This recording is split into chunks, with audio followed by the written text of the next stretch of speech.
In the gentle folds of the earth, where the land reaches upward to touch the sky, mountains stand as ancient sentinels of time.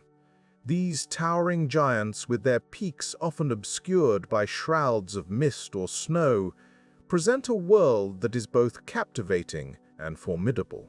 Here, in the realm where the air thins and the horizon stretches into eternity, human ambition meets its most daunting challenge. Mountains, with their silent majesty, command respect and instill a sense of awe that is deeply ingrained in the human psyche. To venture into these lofty heights is to enter a space where nature is at its most raw and elemental. It is a place where the very stones breathe with the history of millennia and the winds whisper of epochs long past.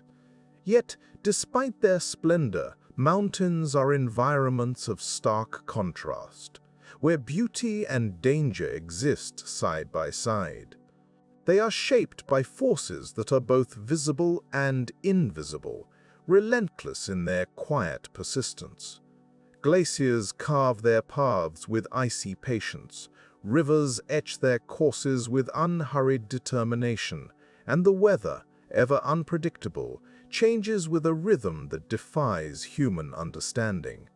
In these high places, the rules are not written by human hands. The mountain decides the terms, indifferent to the plans and dreams of those who tread its trails. The air, thin and crisp, holds less oxygen than the body is accustomed to, making each breath a conscious effort. The temperature, too, can plummet with little warning, turning a gentle breeze into a biting gale. Here, time seems to slow, marked not by the ticking of clocks, but by the gradual shifting of shadows and the steady arc of the sun across the sky. Mountains are formed over millions of years, the result of tectonic plates colliding and lifting vast sections of the Earth's crust. This slow, almost imperceptible process gives rise to peaks that can soar thousands of meters into the air. Yet even as they rise, mountains are subject to the ceaseless forces of erosion. Wind, rain, and ice work tirelessly to wear them down, a process that continues unabated day after day, year after year, year after year. It is a reminder that even the mightiest structures are impermanent, their grandeur slowly fading as nature reclaims what it has given. For those who seek to climb these great heights, careful preparation and respect for the mountain's authority are essential. Equipment is selected with precision, routes are planned meticulously, and weather conditions are monitored with unwavering attention. Yet, despite the best-laid plans, the mountain remains unpredictable. Avalanches can sweep down slopes with little warning, and sudden storms can envelop climbers in a shroud of white, erasing all sense of direction. In this environment, human ambition is both tested and humbled. The mountain demands patience and humility, virtues that are often forgotten in the rush of modern life. It teaches that nature cannot be conquered, only respected and navigated with caution. Here, success is measured not by reaching the summit, but by returning safely to tell the tale. It is a lesson in balance, in understanding one's place within the larger tapestry of the natural world. As climbers stand on the edge of a precipice, gazing out over a sea of clouds, they are reminded of their own fragility. The mountain, indifferent to their presence, continues its silent vigil, a testament to the enduring power of nature. In this place, where the earth meets the sky, the journey is not just physical, but also a journey inward. It is a search for meaning, for understanding, and for a connection to something greater than oneself. The mountain, in its infinite patience, watches as humans come and go, their footprints soon erased by the elements. It stands as a symbol of endurance, of the slow passage of time, and of the delicate balance that sustains life on this planet. In its presence, one cannot help but feel a sense of wonder and humility, a reminder of the beauty and complexity of the world we inhabit.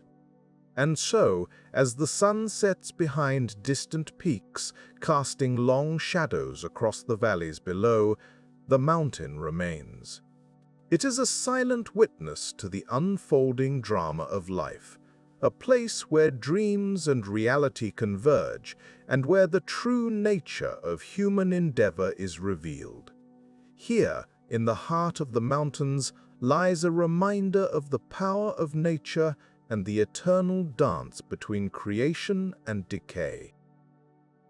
In the tranquil stillness of the Peruvian Andes, Mount Huascarán stands as a silent sentinel, its twin peaks perpetually capped with snow. The mountain, both majestic and formidable, has long been a part of the landscape that shapes the lives of those residing in its shadow. The air here is thin and crisp, and the horizon stretches endlessly, framed by the stark beauty of the White Mountain Range. Yet, beneath this serene exterior lies a hidden volatility, an unpredictable nature that can turn a peaceful morning into a scene of unimaginable disaster. On the 31st of May 1970, the earth beneath the Andean highlands shuddered with a force that would leave an indelible mark on the region's history. A powerful earthquake, registering a magnitude of 7.9, rippled through the Ancash region, its tremors reaching far beyond the immediate vicinity. The ground convulsed, and with it, the normally stoic Mount Huascarán began to reveal its more ferocious aspect. For those living in the towns and villages nestled around its base, the mountain's wrath was about to manifest in a way that could scarcely be imagined. As the seismic waves traveled through the ground, a massive chunk of ice and rock broke free from Huascarán's northern peak. The cascade began slowly, almost hesitantly, before gathering momentum, releasing a deafening roar that echoed through the valleys. The avalanche, composed of snow, ice, and rock, descended with terrifying speed, a white torrent that swallowed everything in its path. In mere moments, the landscape was transformed, as if the mountain itself had decided to reclaim the earth below. The towns of Yungay and Rainier lay in the direct path of this natural avalanche, unaware of the impending calamity. The debris swept downwards, covering a distance of over 10 miles in a matter of minutes. It is said that the avalanche reached speeds of up to 300 kilometers per hour, a force of nature that allowed no time for escape. Buildings crumbled and were buried, trees were uprooted, and the land was scoured bare as the avalanche continued its relentless advance. In the aftermath, silence fell over the region once more, but it was a silence of absence, of lives and homes lost to the mountain's fury. Yungay, once a vibrant town, was erased from the map, its inhabitants caught unawares and unable to flee. The earthquake and subsequent avalanche claimed the lives of an estimated 70,000 people, a somber testament to the power of nature's forces. Survivors, those few who had been in the surrounding hills or managed to find shelter, emerged to find a landscape forever altered. The story of Mount Huascarán's avalanche is not merely one of destruction, but also of the delicate balance between humanity and the natural world. It serves as a reminder of the mountain's dual nature, both a source of life and a harbinger of death. Over time, the scars left by the avalanche have begun to heal, slowly covered by new growth and the passage of seasons. Yet, the memory of that day lingers in the collective consciousness of those who live in the Andes, a reminder of the unpredictable forces that shape our world. In the years since the disaster, efforts have been made to understand and mitigate the risks posed by the region's seismic activity. Scientists and engineers have worked to develop early warning systems, striving to prevent such a tragedy from occurring again. Yet, despite human ingenuity, the mountains remain untamed. Their mysteries and potential for upheaval a constant presence in the lives of those who dwell nearby. The Andes, like all mountain ranges, are in a perpetual state of slow transformation, their peaks rising and falling over geological timescales. The forces that gave birth to Mount Huascarán are still at work today, shifting the Earth's crust and reshaping the land. It is a process of immense patience, a quiet accumulation of changes that often go unnoticed until they make their presence felt in dramatic and sometimes catastrophic ways. As the sun sets over the White Mountain Range, casting long shadows across the land, one might reflect on the delicate interplay of forces that govern our world. The mountains stand as silent witnesses to the passage of time, their peaks touching the sky while their roots delve deep into the earth. In this balance of creation and destruction, we find a profound reflection of the natural order, one that humbles and inspires in equal measure. Thus, the story of Mount Huascarán serves as a poignant reminder of our place within the greater tapestry of life. It encourages a respect for the forces beyond our control, urging a harmonious existence with the natural world. In understanding the past, we gain insights that guide our future, learning to coexist with the mountains and their hidden power.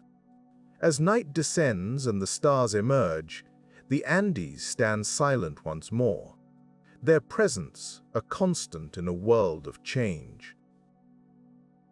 In the heart of Peru, nestled within the Andes, lies the serene valley that once cradled the town of Yungay. The towering presence of the White Mountain Range, or Cordillera Blanca, casts long shadows across the land, its peaks eternally capped with glistening snow. Here, the air is crisp, carrying the whispers of ancient glaciers and the distant murmur of mountain streams. For the people living in the valley, the mountains are both guardians and enigmas, their silence a comforting yet humbling presence. On an otherwise unremarkable day in May 1970, the valley stood bathed in the gentle light of the late spring sun. Life unfolded as it always had, with the rhythms of the earth dictating the pace. Yet, beneath this tranquil surface, the forces of nature were aligning in ways unseen and unfelt by those living below. The mountains, formidable in their grandeur, hold within them the potential for change that is both swift and absolute. Far above the valley floor, the massif of Mount Huascarán loomed, an imposing sentinel of ice and rock. This giant, the highest peak in Peru, is not merely a mountain, but a complex system of geological processes. The glaciers clinging to its slopes are rivers of ice, slowly grinding their way downwards, carving the mountain over millennia. They are ancient, these glaciers, and hold within them the history of climatic shifts and the relentless passage of time. The event that would unfold on this day was set in motion deep within the earth. A powerful earthquake, originating from the depths of the Pacific Ocean, sent shockwaves through the land. This seismic energy traveled with an unstoppable momentum, its path dictated by the intricate dance of tectonic plates far below. When it reached the mountains, the ground trembled, shaking loose the delicate balance of ice and rock that had stood for centuries. The avalanche that ensued was a cascade of unimaginable scale, a torrent of snow and debris released from the mountain's grasp.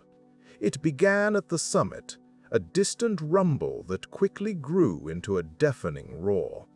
From the valley, the sight was one of both awe and terror, as the seemingly eternal glaciers fractured and surged downward with ferocious speed. The mass of ice and rock moved with an unstoppable force, gaining velocity as it descended, a white wave swallowing everything in its path. In moments, the avalanche covered a distance of over 10 miles, its speed reaching over 200 miles per hour. The roar of the moving ice was a sound like no other, a primal force that filled the valley and reverberated through the air. The people of Yungay, going about their daily lives, found themselves suddenly and inexplicably caught in this natural maelstrom. The town, which had stood for generations, was engulfed in minutes, buried beneath tons of ice and debris. The power of the avalanche lay not just in its speed, but in its sheer volume and weight. Millions of cubic meters of ice, rock, and earth descended upon the valley, flattening everything in their path. The landscape was reshaped in an instant, the earth itself seeming to shift under the tremendous force. Where once stood homes and fields, there was now only a vast expanse of white, an immense silence following the chaos. This was not merely a convergence of natural elements, but a testament to the delicate balance that governs the mountain's existence. The forces at play are vast and interconnected, from the tectonic movements beneath the crust to the climatic conditions that nurture the glaciers above. Each element contributes to the whole, a symphony of interactions that can remain stable for centuries before a single event tips the balance. In the aftermath, the valley was transformed. The town of Yungay, once vibrant with life, was now a solemn monument to the power of nature. The mountain, unchanged in its majesty, stood overlooking the scene, a reminder of the fragility of human endeavors against the backdrop of geological time. Yet, in this quiet devastation, there remains a resilience, a testament to the enduring relationship between humans and the natural world. As the sun set on that fateful day, the valley was cloaked in a deepening quiet. The mountains, unyielding and eternal, returned to their silent vigil. It is here, in the shadow of the Cordillera Blanca, that one can truly grasp the enormity of these natural systems. The glaciers will continue their slow descent, the mountains will persist in their silent watch, and life, in its myriad forms, will adapt and endure. In this delicate balance, there is both a profound beauty and a humbling reminder of the forces that shape our world. Nanga Parbat, a mountain of immense stature and serene beauty, stands as one of the most formidable challenges in the realm of mountaineering. Its slopes are often veiled in a shroud of mist and snow, creating an ethereal yet unyielding presence. In 1937, this mountain witnessed a poignant tale of determination and vulnerability as a German expedition embarked upon its icy expanses. The endeavor was marked by nature's quiet resolve, a reminder of the mountain's supremacy over human ambition. The expedition, laden with hopes and aspirations, began its ascent under the watchful gaze of towering ridges. The climbers were drawn to the mountain by its allure and the promise of conquest. Yet, Nanga Parbat, often referred to as the Killer Mountain, has its own rhythm, one that is dictated by the unpredictable whims of weather and the silent force of avalanches cascading down its steep faces. As the team made their way upward, the atmosphere was one of cautious optimism. The air, thin and crisp, carried the faintest whispers of snowflakes brushing against rock. Here, at the edge of the known world, the climbers were acutely aware of their insignificance in the face of such grandeur. The journey was not merely about reaching the summit, but about understanding and respecting the delicate balance between human endeavor and natural forces. As days passed, the mountain's temperament began to shift. The sky, once a canvas of azure, became laden with clouds that gathered with purpose. It was a subtle transformation, one that spoke of impending change. The climbers, attuned to these signs, prepared themselves for what lay ahead. Their camp, nestled against the icy slopes, became a sanctuary against the elements, a fragile bubble of human warmth amidst the cold expanse. The storm arrived with a quiet ferocity, enveloping the mountain in a veil of white. Snow fell steadily, each flake a testament to the mountain's timeless cycle of creation and erosion. The wind, once a gentle companion, now howled through the crevices, a reminder of nature's untamed spirit. Within their tents, the climbers listened to this symphony of the storm, knowing that they were at the mercy of forces far greater than themselves.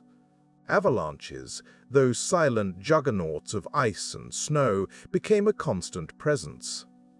They moved with a grace that belied their destructive power, carving paths down the mountain with an inevitability that was both beautiful and terrifying. Each rumble was a reminder of the mountain's indifference, a force that cared little for human dreams or struggles. The climbers, aware of their precarious position, understood that patience was their greatest ally. Days stretched into weeks as the storm held its grip. The climbers, isolated in their frozen world, found solace in routine and camaraderie. Conversations were hushed, their words lost in the vastness around them. They shared stories and laughter, small comforts that knitted their spirits together against the encroaching cold. In this suspended time, they learned to live within the mountain's rhythms, their own aspirations tempered by the reality of their situation. As the storm abated, a tentative calm descended. The mountain, cleansed by the tempest, stood resplendent under a canopy of stars. It was a moment of clarity, a chance for the climbers to assess their journey and make decisions that would shape their fate. The path ahead was fraught with uncertainty, yet the mountain's beauty, stark and unyielding, called to them with a quiet insistence. The descent, a journey back through the terrain they had come to know intimately, presented its own challenges. The snow, now settled, hid crevices and traps beneath its pristine surface. Each step was a measured decision, a dance with the mountain that required both courage and humility. The climbers moved with care, their footprints a temporary imprint on the landscape. As they navigated the slopes, memories of the storm lingered, a reminder of the mountain's capacity to both inspire and humble. Nanga Parbat, in its silent majesty, had offered them a glimpse into the complexities of nature, a lesson in the balance of power and fragility. The climbers, forever changed by their experience, carried with them the knowledge that the mountain's true gift lay not in its summit, but in the journey itself.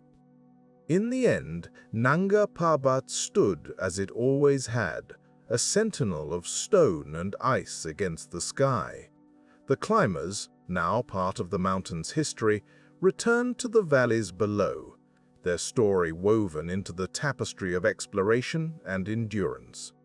The mountain had taught them that while human ambition is vast, it is the harmony with nature's cycles that defines true achievement. And so, in the quiet aftermath of the storm, the mountain continued its vigil, a timeless guardian of the Earth's secrets. In the vast expanse of the Himalayas, Mount Everest stands as a silent sentinel, its summit piercing the sky. The year was 1922, and the allure of the world's highest peak was beginning to draw the attention of explorers and adventurers from distant lands. The mountain, indifferent to human ambition, remained as it always had, a colossal edifice of rock and ice.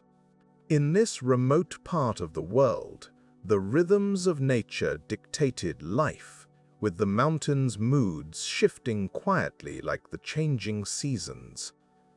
The first British expedition to Everest arrived with a mix of hope and determination, led by a team eager to unravel the mysteries of the mountain. They were pioneers in an era when the concept of climbing such heights was still in its infancy. Porters from local villages whose lives were intertwined with these formidable landscapes joined them. These men, with their intimate knowledge of the terrain, were invaluable to the expedition's success. Yet, they were also exposed to the mountain's capricious nature. The expedition faced formidable challenges from the outset. The air grew thinner as they ascended, each step a measured battle against gravity. The cold was penetrating, a constant companion that numbed fingers and toes. The wind, a relentless force, swept across the ridges, carrying with it the chill of ancient glaciers. Yet, amidst these harsh conditions, there was a shared sense of purpose, a camaraderie forged in the shadow of the world's highest peak. As the team pushed higher, they were acutely aware of the risks. Avalanches were a constant threat, their silent potential lurking in the steep slopes of snow above. The mountain's snowfields, beautiful yet treacherous, could shift without warning, turning tranquility into chaos. On the 7th of June, the expedition faced this reality in a manner that would mark a somber chapter in mountaineering history. The day began under a cloudless sky, the early morning light casting a golden hue over the mountain's icy ridges. The climbers and their porters were making their way up the North Col, a crucial step on the path to the summit. The ascent was laborious, the snow underfoot compacted yet unstable. As they moved, the mountain remained impassive, its secrets hidden beneath layers of snow and ice. Without warning, the silence of the high altitude was shattered. An avalanche, a cascade of snow and ice, released from above.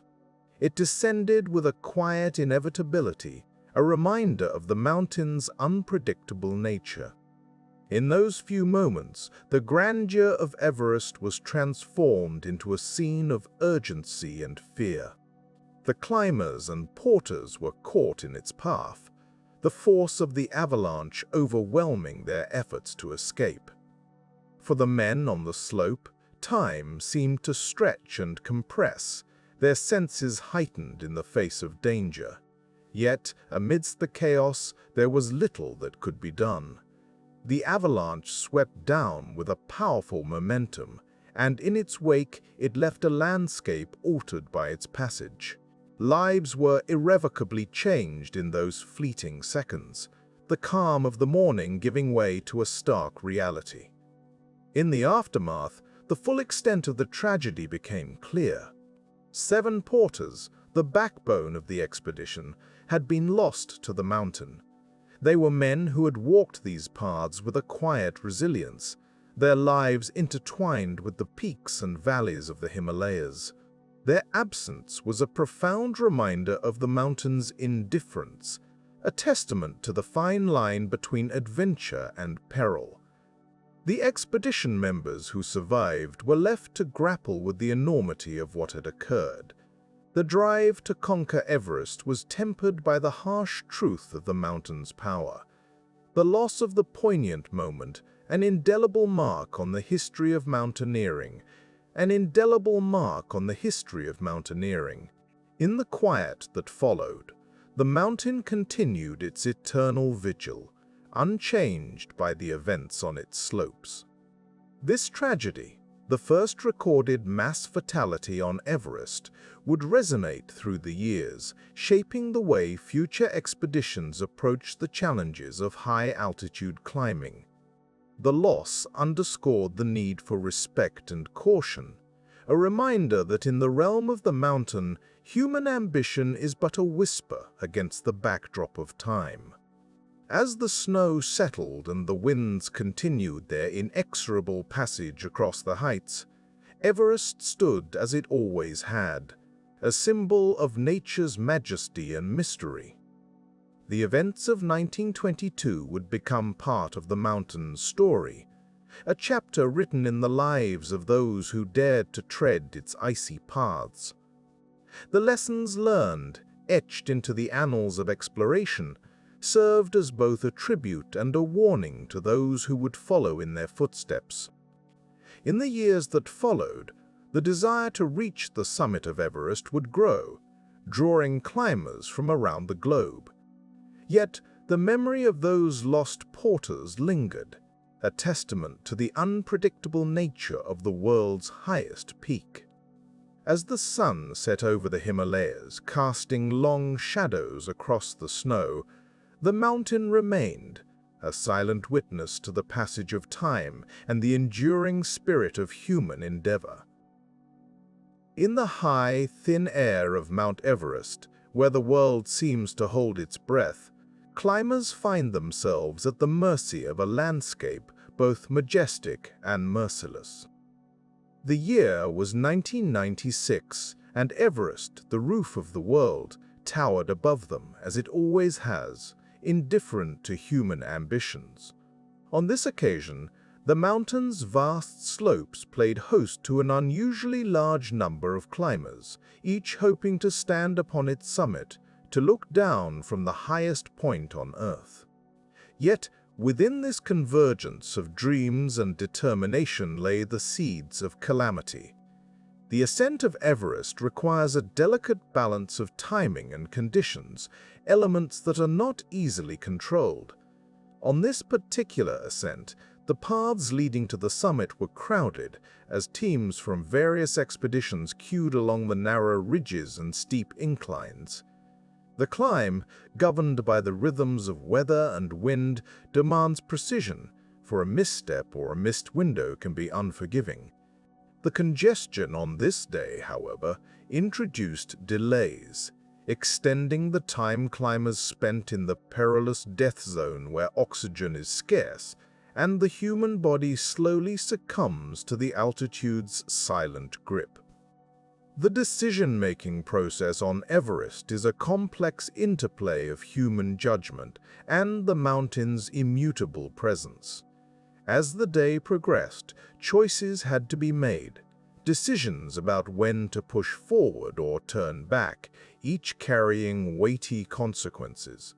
Some climbers pressed on despite the late hour, driven by the elusive promise of the summit tantalizingly close.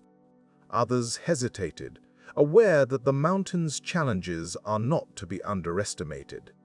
In these moments, time slipped away, as it is wont to do in the high Himalayas, and with it, the margin for error grew thinner. As afternoon bled into evening, a storm began to gather, its approach unnoticed amidst the focus on scaling the heights. The weather on Everest is capricious, often turning with little warning, bringing with it fierce winds and blinding snow. The storm that descended upon the mountain was swift and unrelenting, enveloping climbers in a frozen shroud. Visibility vanished, and the biting cold, amplified by the wind, seeped into weary bodies. Caught in this tempest, the climbers faced a new reality. The summit, a place of triumph, became a perilous trap. The descent, which always demands more caution than the ascent, turned into a struggle for survival. The path down was obscured, and in the disorienting swirl of snow and ice, even the most experienced found themselves at the mercy of the mountain. Communication faltered, and the isolation of the high altitudes became starkly apparent. In the face of the storm, the precarious nature of human endeavor on Everest was laid bare. Decisions that had seemed sound in the morning light now appeared in a different shadow. The summit, once a beacon, receded into insignificance as the immediate need became simply to endure. Teams scattered, and climbers were left to navigate the treacherous descent through a world transformed by the storm's fury. Throughout the night, the mountain held its vigil, an impassive witness to human struggle. As climbers huddled against the elements, the hours stretched interminably. The cold gnawed at exposed skin, and fatigue crept insidiously through layers of clothing. For some, the night would be their last, the mountain claiming yet more lives in its quiet, unyielding way. When dawn finally broke, it revealed a landscape altered by the storm's passage.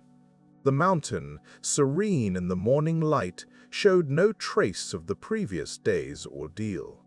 Yet for those who survived, the memories of that night would linger, a testament to the thin line between ambition and survival.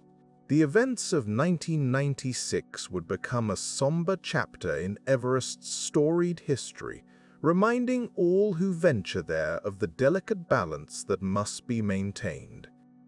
In the days that followed, as teams regrouped and descended, tales of courage and tragedy emerged from the frozen heights.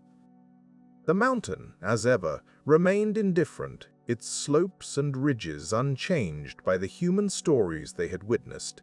Yet, nestled within those stories were lessons quietly imparted by the mountain itself, of respect for nature's power, of the necessity for humility, and of the enduring spirit of those who dare to tread where few have walked before. In reflecting upon these events, one may find a quiet understanding of the mountain's dual nature. Everest, majestic and forbidding, stands as both a pinnacle of human aspiration and a reminder of nature's inexorable forces. It is a place where time can stand still, where decisions echo in the thin air, and where the boundaries of human endurance are both tested and revealed. In the summer of 1986, K2, the world's second highest peak, stood as a silent sentinel in the Karakoram range. Known for its unforgiving nature, the mountain loomed high above the clouds, its summit rarely glimpsed by those who dared to approach its icy flanks. Unlike its taller counterpart, Everest, K2 offers no illusions of grandeur or ease. It is a mountain that demands respect and patience, revealing its beauty only to those who truly understand its temperament. The season saw several teams gather at its base camp, their tents dotted across the moraine, each climber drawn by the allure of the summit.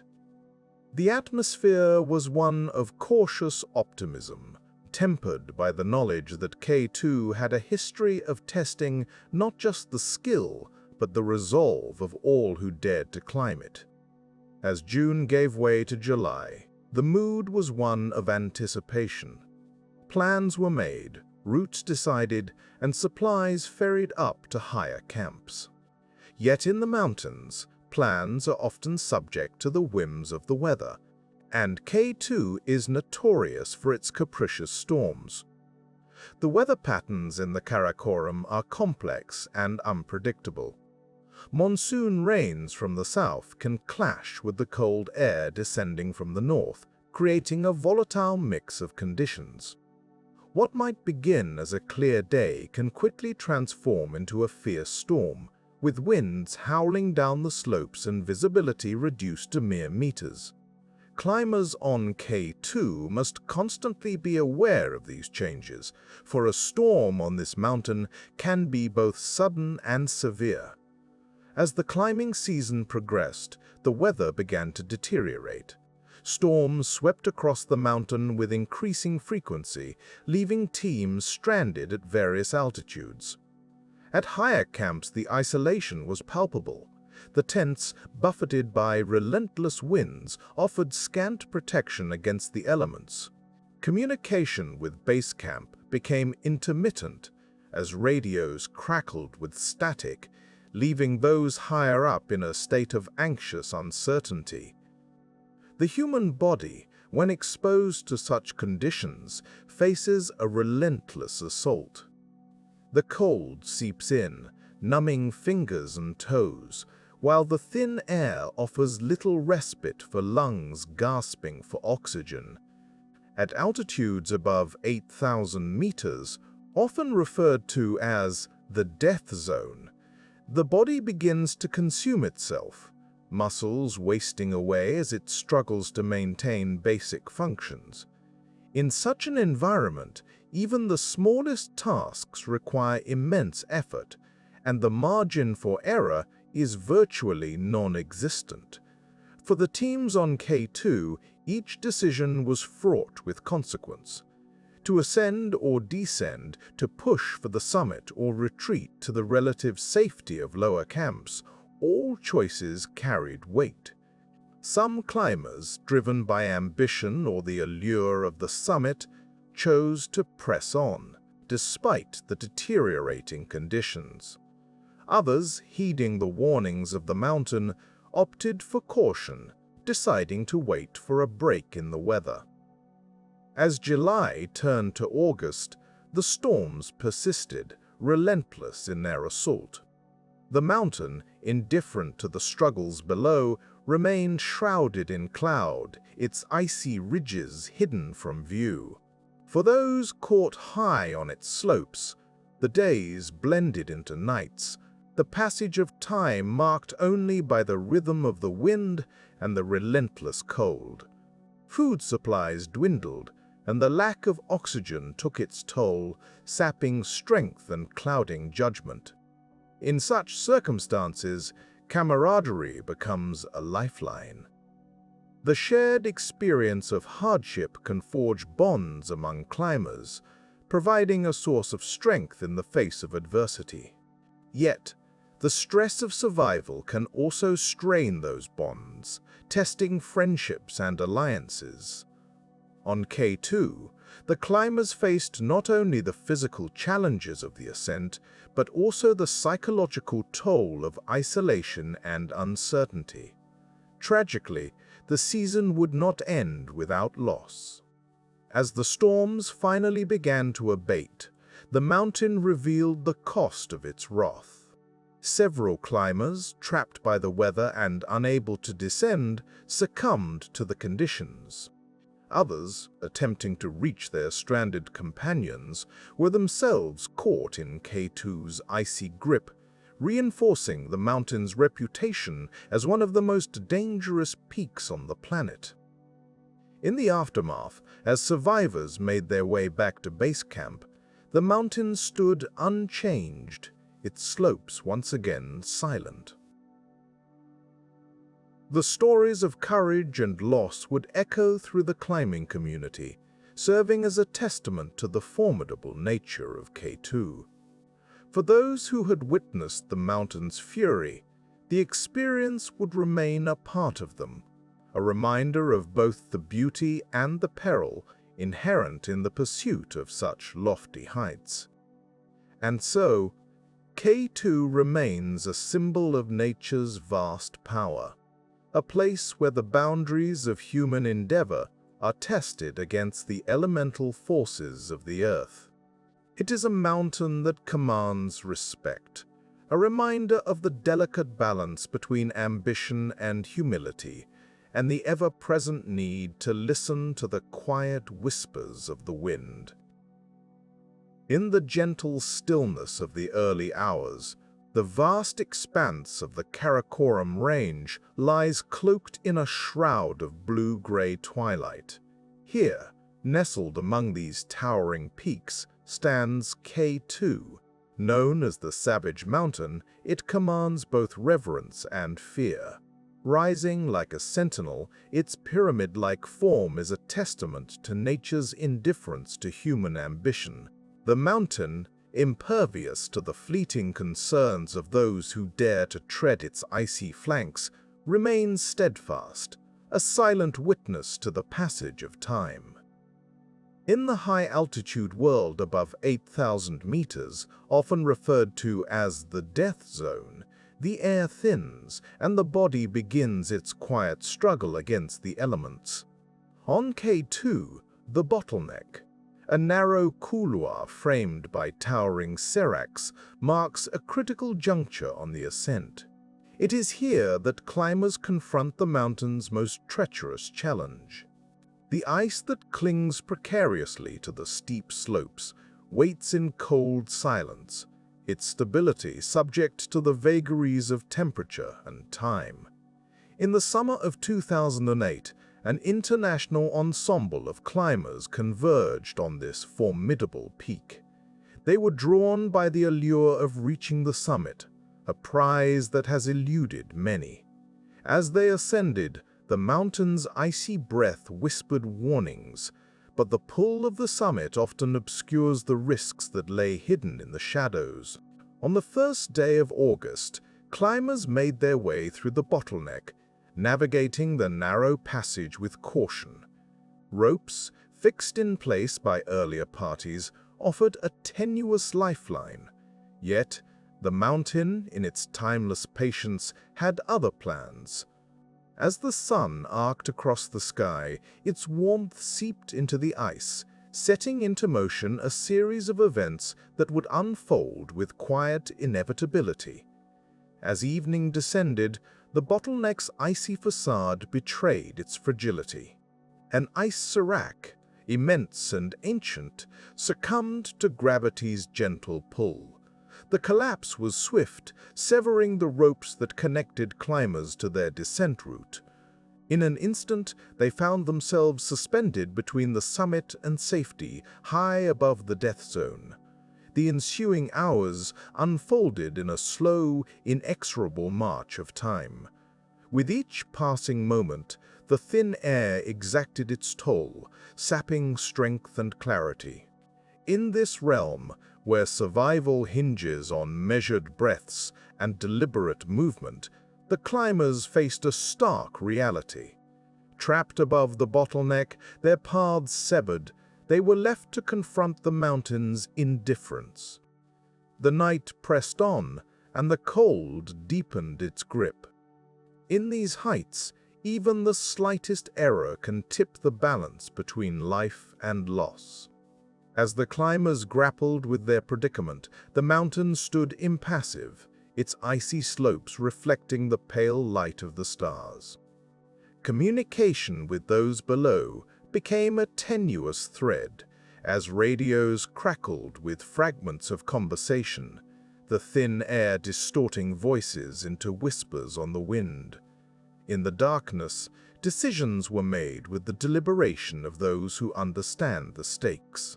Yet, nature's vastness offered no guarantees, only the silent promise of another dawn. As the sun broke the horizon, painting the sky with hues of orange and gold, the full extent of the night's toll became apparent. Some climbers, exhausted and exposed to the relentless cold, remained high on the mountain, beyond reach. For others, the descent began, each step a careful negotiation with the mountain's icy embrace. Throughout the day, the mountain's silence was punctuated by the distant sounds of movement, the crunch of crampons on ice, the labored breathing of those who continued their descent. Below, at base camp, the waiting continued, punctuated by the sporadic crackle of radio updates. In the end, the mountain claimed lives with a quiet finality. The events of those days became woven into the tapestry of K2's history, a reminder of the delicate balance between human ambition and the forces that govern these towering heights. For those who survived, the memory of that summer remains etched in their minds, a testament to the mountain's silent dominion. Thus, K2 stands, as it always has, indifferent to the myriad stories that play out on its slopes. Its icy flanks bear witness to the passage of time, the slow accumulation of snow and ice, and the quiet persistence of those who dare to tread its heights. In the end, it is a place where the natural world asserts its primacy, and where the lessons of humility and respect are offered gently but unequivocally. In the high reaches of the Himalayas, there lies a mountain that commands both awe and trepidation. Annapurna, with its majestic peaks and formidable ridges, stands as a testament to the raw power and beauty of nature. It is a place where the thin air seems to whisper ancient secrets, and the snow-covered slopes reflect the quiet determination of those who dare to tread upon its paths. The year was 1950, and a team of climbers embarked on a journey that would etch their names into the annals of mountaineering history. The expedition was led by Maurice Herzog, a French climber whose vision was as clear as the crystalline air that surrounded them.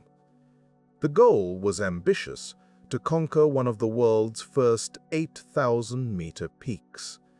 Annapurna, with its towering presence, offered a challenge that was both alluring and daunting. The mountain, however, was not simply an imposing mass of rock and ice. It was a living entity, shaped by millennia of geological forces with its own rhythms and moods. As the climbers ascended, they moved through an environment shaped by the delicate interplay of weather patterns and geological time. The air, thin and crisp, carried with it the promise of adventure and the risk of danger.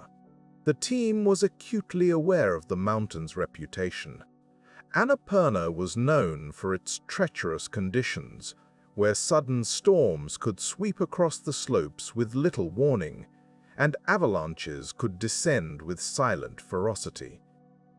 The climb was meticulously planned, yet the mountain had its own agenda.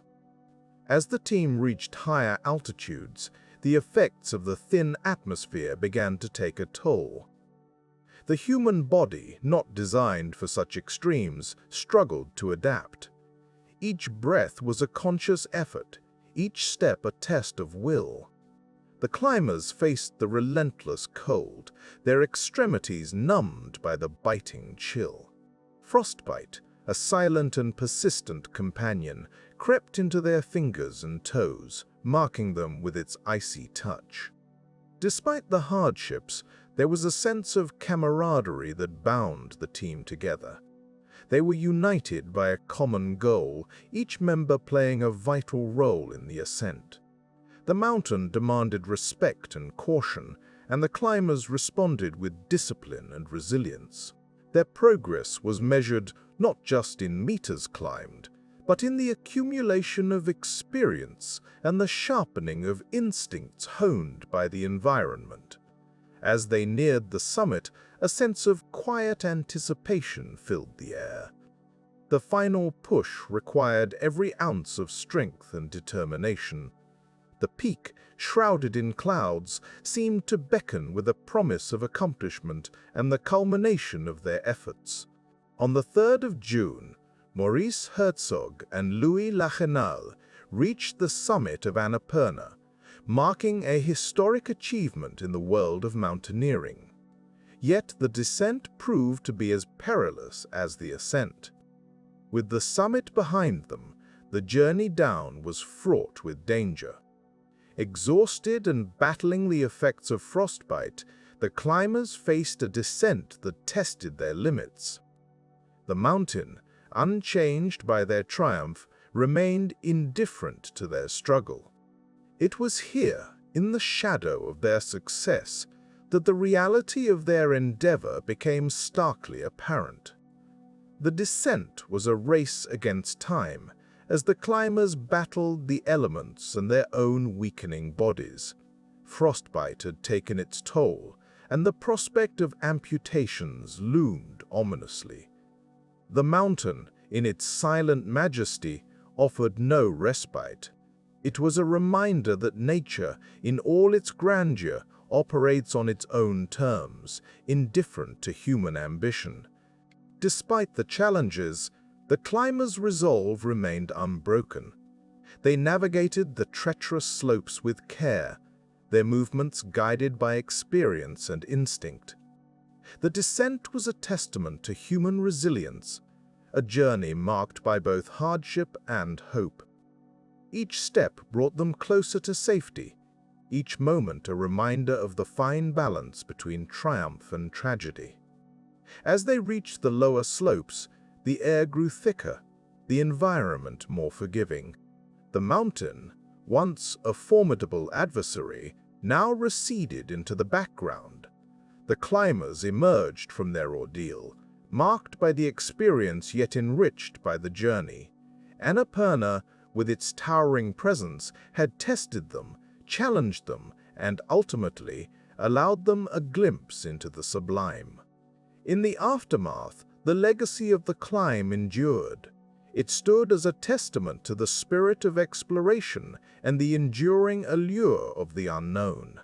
Annapurna, in its silent majesty, continued to inspire those who sought to understand the balance between ambition and respect for nature. The story of the 1950 expedition was one of courage and camaraderie, a reminder of the delicate interplay between human endeavor and the forces of the natural world. In the quiet, unyielding embrace of the Annapurna Massif, the mountains hold their secrets in snow and silence. Here, the peaks rise with a kind of serene majesty, indifferent to the lives and ambitions of those who tread their paths. The trails of Annapurna are known for their beauty, drawing trekkers from all corners of the world, each seeking a glimpse of the sublime. Yet, in October 2014, the mountain's tranquility was abruptly shattered. As the season turned and the weather shifted, a snowstorm of unexpected intensity swept across Nepal. It was a time when the trails were usually well-traveled, and the skies typically clear. However, this storm was one of those rare occurrences that defy prediction, catching many unawares. The snow began to fall heavily, quickly blanketing the paths in a thick, disorienting white. For those on the mountain, the change was sudden. The landscape transformed into a realm of uncertainty. The storm's onset was swift, and the winds carried with them a biting chill that quickly sapped warmth and energy. Trekkers and guides, initially confident in their journey, found themselves navigating through increasingly treacherous conditions. Visibility diminished as the snow continued its relentless descent, turning day into a muted twilight. It was as if the mountain had drawn a veil over itself, obscuring the path and any sense of direction. The Annapurna Circuit, a route renowned for its panoramic vistas, became a labyrinth of snow and ice. The paths, once clear and marked, vanished beneath new layers, and the familiar landmarks disappeared. Individuals and groups alike sought shelter, some finding refuge in tea houses that dotted the route, while others pressed on, hoping to reach safety before the storm's full force was felt. Yet, the mountain had other plans. Amidst the swirling snow, an avalanche broke free, guided by gravity and the storm's insistent urging. It was a mass of snow, ice, and rock, moving with a silent inevitability down the slopes. For those in its path, the avalanche was both seen and unseen, its presence known only by the sudden roar and the ground's trembling. It swept down, an irresistible force in a world momentarily devoid of distinction. The avalanche struck with a speed that defied reaction, its path indiscriminate and its effects devastating. The mountain, indifferent and aloof, watched as the avalanche took its toll. Trekkers and guides caught in the open were overwhelmed by the sheer volume of snow and debris. In moments, the landscape was altered, the tracks of human passage erased, and the silence of the mountain reasserted itself with a chilling finality.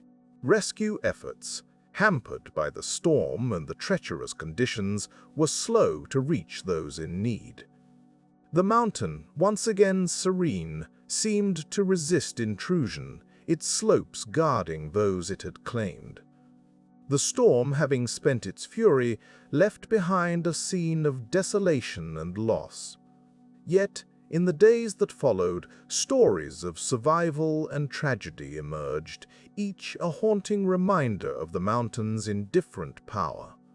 The aftermath of the storm and avalanche was a testament to nature's unpredictability.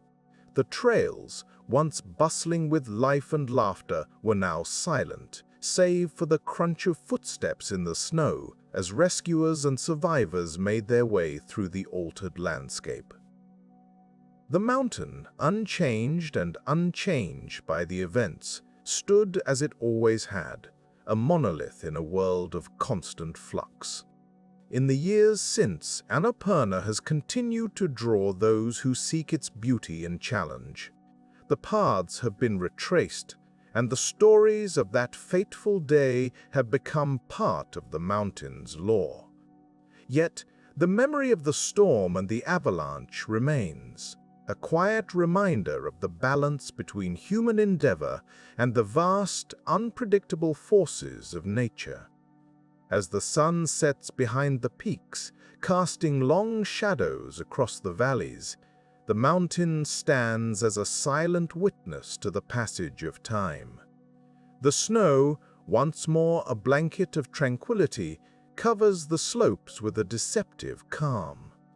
The lessons of Annapurna are whispered in the winds that sweep its heights, lessons of respect, humility, and the enduring power of the natural world. In the quiet landscape of Japan, Mount Unzen sits as a seemingly peaceful sentinel, its peaks rising gently against the sky. This volcanic complex, part of the Kyushu island, has long been a part of the region's natural tapestry. Its slopes are lush and verdant, shaped over millennia by the forces of geology and time. Yet beneath its serene exterior, Mount Unzen harbors a history marked by episodes of profound natural upheaval. The events of 1792 began in the depths of the earth, where molten rock and gas simmered quietly, building pressure over weeks and months. The people living in the shadow of the mountain went about their daily lives, largely unaware of the growing tension beneath their feet. It is the nature of volcanoes to conceal their intentions until the moment of release. On the day of the disaster, Mount Unzen's hidden energy found its outlet. The volcanic structure, unable to contain the mounting forces, gave way in a dramatic collapse. This sudden movement of earth and stone was not isolated to the mountain itself, but set off a chain reaction with devastating consequences. The collapse triggered a massive landslide, a cascade of debris that swept down the mountain's flank with an unstoppable momentum. As the earth tumbled towards the sea, the landslide displaced an enormous volume of water in the nearby Aoraki Sea. The result was a tsunami of formidable size, a wall of water that surged towards the shores with little warning.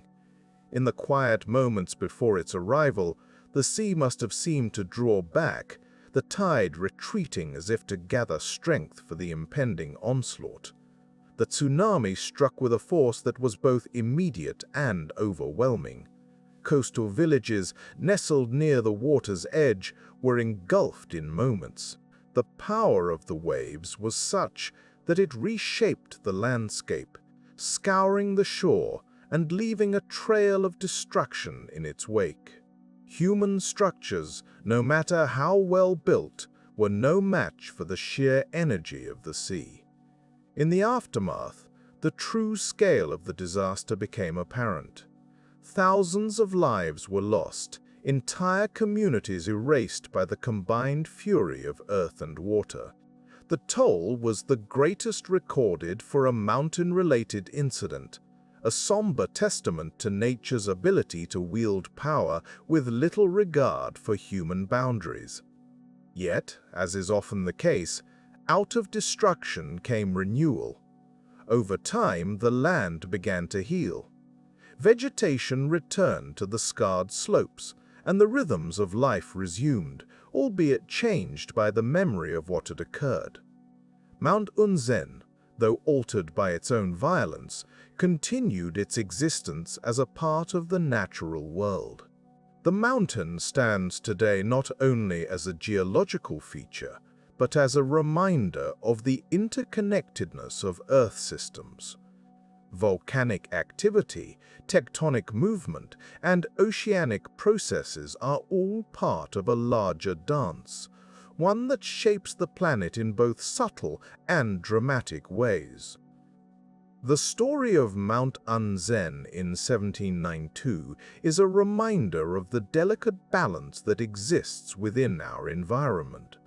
It underscores the notion that the forces which sustain life can also, in certain circumstances, yet these events are not born of malice. They are simply the Earth's processes at work, ancient and inevitable. In considering Mount Unzen, one is led to reflect on the passage of time and the resilience of life. The mountain, despite its history, remains a place of beauty and biodiversity. Its slopes are home to a rich tapestry of flora and fauna, each species adapted to the conditions that the volcanic soil provides. Over generations, the human communities nearby have learned to coexist with the mountain, respecting its power while finding ways to thrive in its shadow. Such events prompt a broader contemplation of how we, as a species, fit into the natural order. Our advancements in understanding and technology afford us insights into these processes, yet they also highlight our limitations. The story of Mount Unzen invites us to appreciate the grandeur of natural systems, acknowledging both their capacity for creation and destruction. As the sun sets over Mount Unzen, its silhouette is cast against the evening sky, a quiet reminder of the history it holds. The air grows still, and the landscape settles into the calm of night. The mountain, though witness to such profound events, continues its existence with an unhurried grace, a testament to the enduring cycle of Earth's rhythms. In this gentle reflection, one finds a sense of peace, a reminder that while our time here may be fleeting, we are part of something far greater. The mountain, the sea, the land, they endure, shaping and being shaped in a dialogue that spans eons. And so, Mount Unzen stands, a monument to the past, a participant in the present, and a guardian of the future. In the Pacific Northwest of the United States, Mount Rainier stands as a solitary sentinel, its snow-capped peak often shrouded in mist. This ancient volcano, dormant but not extinct, rises majestically above the forests and meadows that carpet its lower slopes. A mountain of such scale is a world within itself, home to glaciers, alpine meadows, and a rich diversity of life. Despite its imposing presence, it is a mountain that many underestimate, drawn in by its accessibility and the lure of its scenic vistas. Mount Rainier, at over 14 feet, presents an ever-changing face, shaped by the weather systems that sweep in from the Pacific Ocean. The mountain creates its own weather, a phenomenon not immediately apparent to those who gaze upon it from the lowlands. Here, the air is dense with moisture, and the winds carry the chill of the sea. As they climb, these air masses cool, condense, and transform into clouds that cloak the summit in a veil of uncertainty. In the spring of 1981, a climbing party set out to conquer this peak, their spirits buoyed by the promise of clear skies and gentle winds. Among them were seasoned climbers and those eager for adventure, united by a common goal. They were well prepared, or so they believed, for the challenges that lay ahead. The route they chose was well trodden, a path that had seen many feet pass before them. Yet, as with all mountains, Rainier held its own secrets, hidden within the folds of its glaciers and the labyrinthine paths of its ridges. As the climbers ascended, the mountain's mood began to shift subtly, almost imperceptibly. The sky, once a canvas of blue, started to gather grays at its fringes. Winds that had whispered through the trees now spoke with a firmer voice, carrying with them the chill of the upper atmosphere. Such changes can be deceptive, easily dismissed by those caught in the joy of ascent. But on Rainier, these are the signals of an approaching storm, a reminder of the mountain's capacity to surprise and challenge. As the day wore on, the storm began to take shape, its presence now undeniable. Snowflakes, delicate and soft, began their descent, swirling in the gusts that scoured the mountain's face. Visibility diminished, as did the temperature, and the climbers found themselves within a world transformed. Where there had been paths, now there was only white, an expanse of cold and silence. The storm had arrived, and with it, the mountain's true nature revealed itself. The climbers sought refuge, their progress halted by the storm's intensity. In such conditions, the mountain becomes a place of introspection, where time stretches and thoughts turn inward. The simple act of keeping warm becomes all-consuming, as the elements conspire against even the best-laid plans. Here, in the heart of the storm, survival is a matter of patience and resilience, of waiting for the mountain to release its grip. As the hours passed, the storm's fury began to abate, its energy spent. The snow ceased its relentless fall, and the winds, once howling, now whispered once more. For the climbers, this was a moment of reprieve, a chance to assess their situation and plan their next move. The mountain, in its quiet way, had tested them, reminding them of the delicate balance between human endeavor and nature's might. In the aftermath of the storm, the mountain stood unchanged, its peak still cloaked in snow, its glaciers still flowing ever so slowly towards the valleys below. The climbers, having endured its challenges, found themselves altered. Their understanding of Rainier deepened by experience. They had ventured into a world where human presence is fleeting, where the forces of nature shape the landscape and the lives of those who dare to explore it. Mount Rainier, with its serene beauty and formidable challenges, remains a testament to the power of nature. It is a place where the elements dance in perpetual motion, where the sky meets the earth in a breathtaking display of color and form. For those who venture into its realm, it offers lessons in humility and respect, in the understanding that mountains, no matter how accessible, demand vigilance and reverence. As the climbers descended, the mountain's silence enveloped them, a reminder of the storm's passing and the calm that follows. They carried with them memories of snow and wind, of moments shared in the shelter of the storm. In their hearts, they knew that Rainier, with its ever-present majesty, would continue to stand watch over the land, a constant in a world of change. The experience of climbing Mount Rainier is a journey of discovery, an invitation to witness the interplay of natural forces.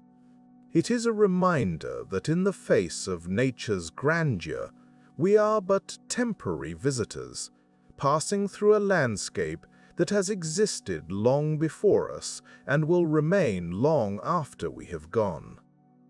The mountain, in its quiet way, teaches us to pause, to listen, and to appreciate the beauty that lies in its solitude and strength.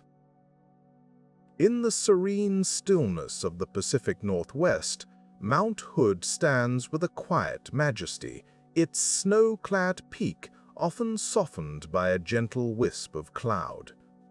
At times, this dormant sentinel appears as a benign figure against the sky, a familiar sight visible from the city below.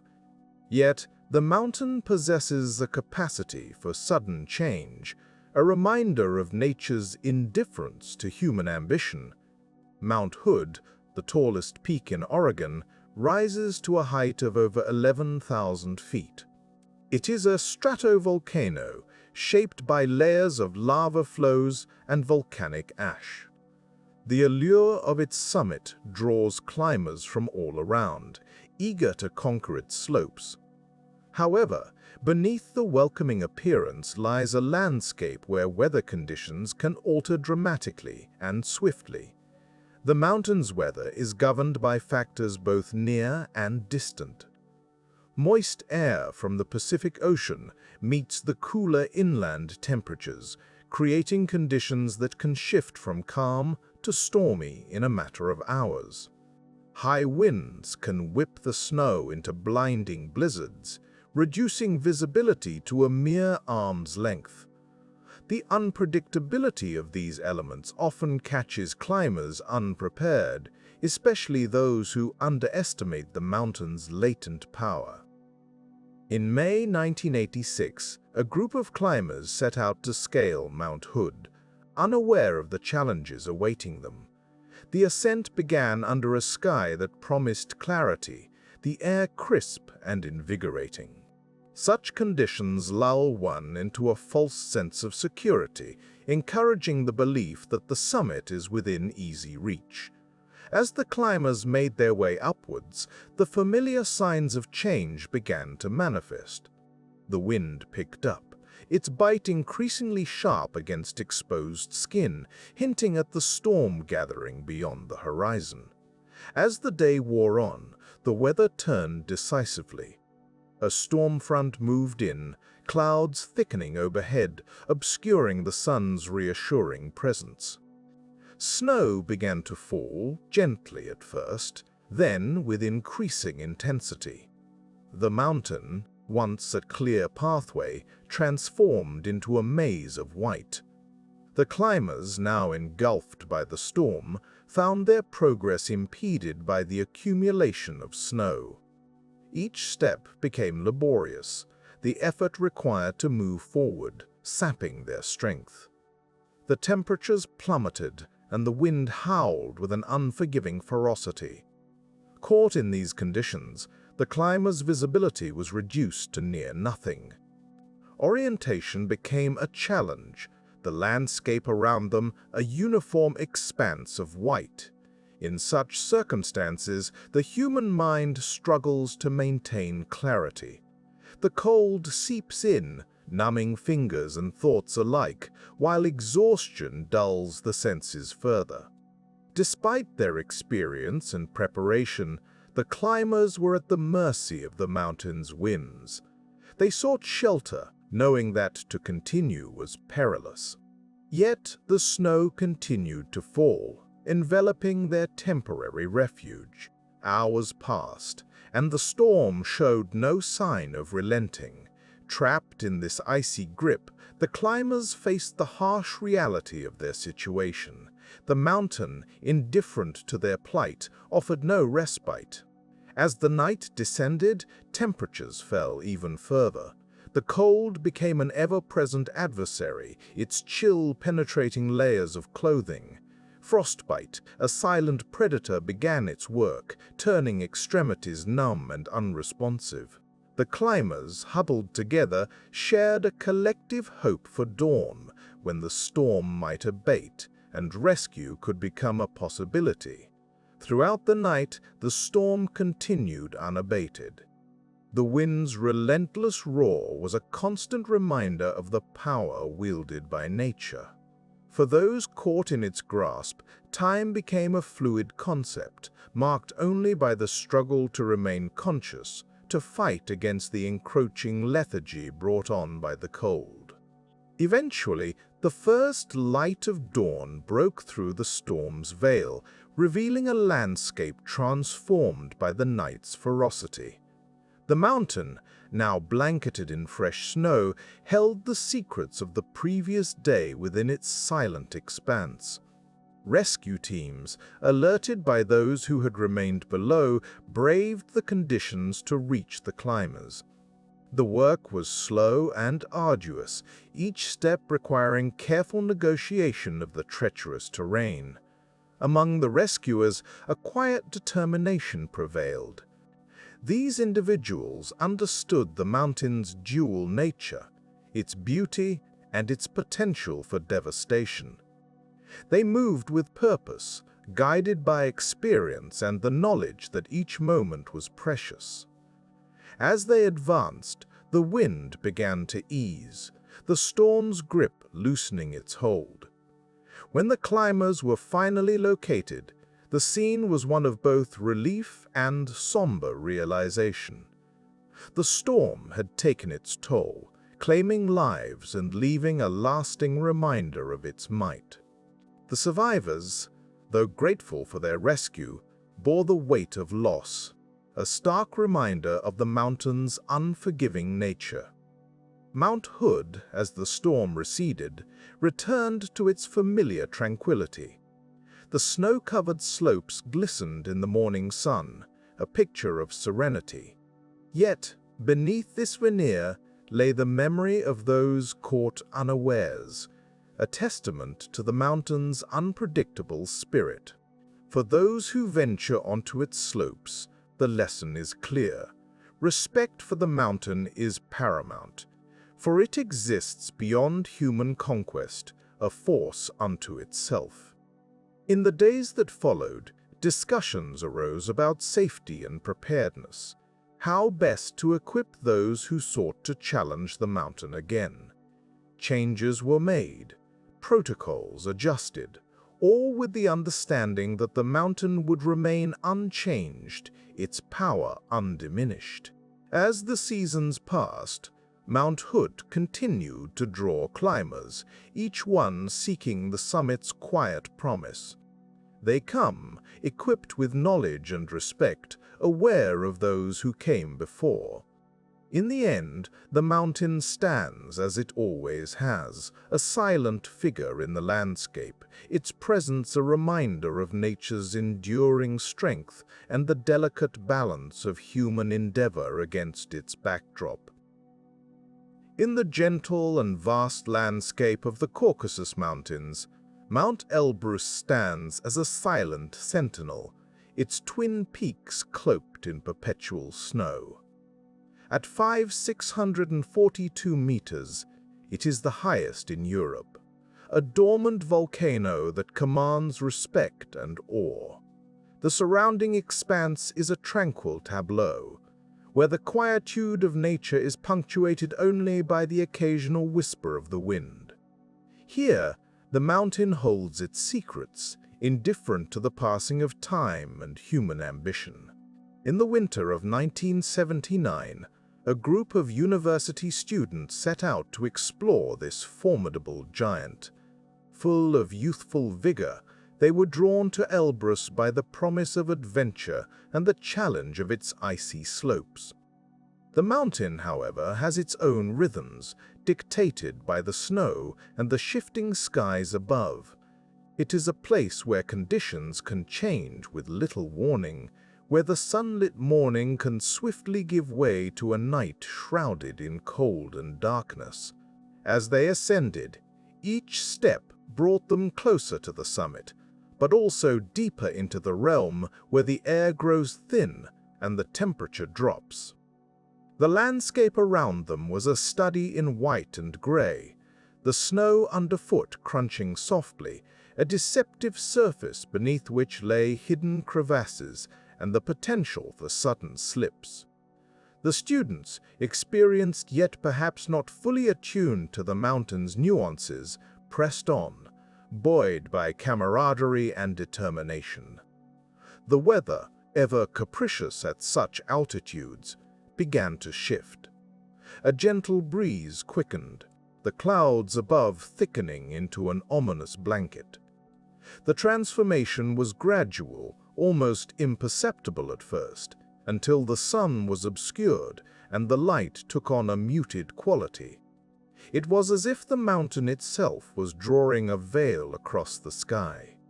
As evening approached, the temperature plummeted, the air biting with a new intensity. The students, now high on the slopes, faced a decision whether to push forward or seek shelter for the night. In the thin atmosphere, with energy reserves dwindling, choices must be made carefully. Yet, in such conditions, even the best-laid plans can unravel, as nature exerts its quiet dominance. They opted to establish a makeshift camp, a temporary refuge against the encroaching cold. The night descended with a profound silence, the vastness of the mountain amplified by the absence of sound. The air was still, save for the occasional gust that swept across the snow, whispering through the tents. Inside, the students huddled together, their breath visible in the frosty air, a testament to the chill that seeped through every layer of clothing. As the hours passed, the temperature continued its relentless drop. In the thin sleeping bags, warmth was a fleeting visitor, slipping away into the night. The human body, capable yet vulnerable, struggles to maintain its equilibrium in such extremes. Metabolism slows, energy reserves are depleted, and the cold becomes a creeping presence, a silent adversary. Outside, the mountain remained indifferent, its vastness a quiet reminder of the smallness of human endeavor in the face of nature's enormity. The stars, distant and cold, dotted the sky, their light weak against the enveloping darkness. Time seemed to stretch, the night eternal in its stillness. By dawn, the situation had become critical. The students, exhausted and chilled to the bone, faced the harsh reality of their predicament. The cold, insidious and unyielding, had taken its toll. Frostbite, that stealthy threat to extremities, had begun its work, leaving fingers and toes numb and pale. The body's core, striving to protect vital organs, had diverted heat away from the periphery, a necessary but costly decision.